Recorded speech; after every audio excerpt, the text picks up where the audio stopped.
নমস্কাৰ বন্ধুসকল, অৱশেষত ঘোষণা হ'ল এডিআৰই পৰীক্ষা আৰু আসাম পুলিচৰ ফিজিকেলৰ পৰীক্ষাৰ ডেট। এতিয়াই জানি লওক আসাম পুলিচ আৰু এডিআৰই পৰীক্ষা কেতিয়া অনুষ্ঠিত হ'ব। অহাকালি মুখ্যমন্ত্ৰী ডক্টৰ হিমন্ত বিশ্ব শৰ্মাই ঘোষণা কৰিলে এডিআৰই আৰু আসাম পুলিচৰ পৰীক্ষাৰ তাৰিখ। এই ভিডিঅ'টো আপোনালোকে চাই লওক।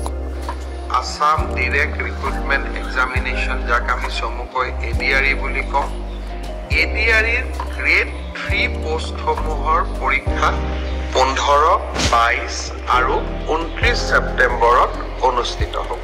আৰু আজি আমি সিদ্ধান্ত ল'লো যে অহা 3 অক্টোবৰৰ পৰা পুলিচৰ ফিজিকেল টেষ্টসমূহ আৰম্ভ হ'ব।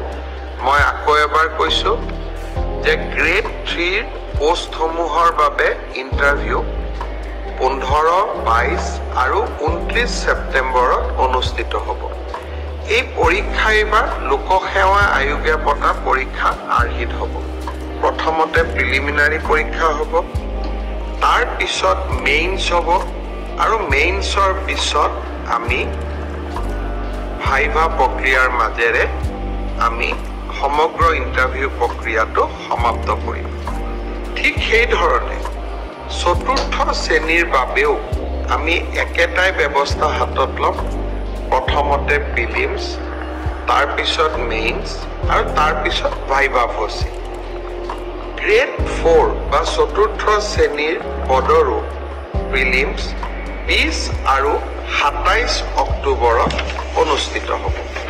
য'তেই মই যাওঁ তাতে আমাৰ আৰক্ষীত আবেদন কৰা ল'ৰা ছোৱালীসকলে মোক সুধি থাকে যে দাদা, মামা, পুলিচৰ ফিজিকেল ইণ্টাৰভিউ কেতিয়াৰ পৰা আৰম্ভ হ'ব।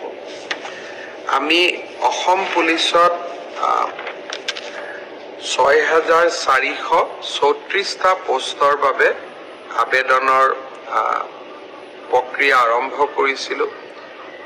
আৰু আজি আমি সিদ্ধান্ত ল'লোঁ যে অহা 3 অক্টোবৰৰ পৰা পুলিচৰ ফিজিকেল টেষ্টসমূহ আৰম্ভ হ'ব।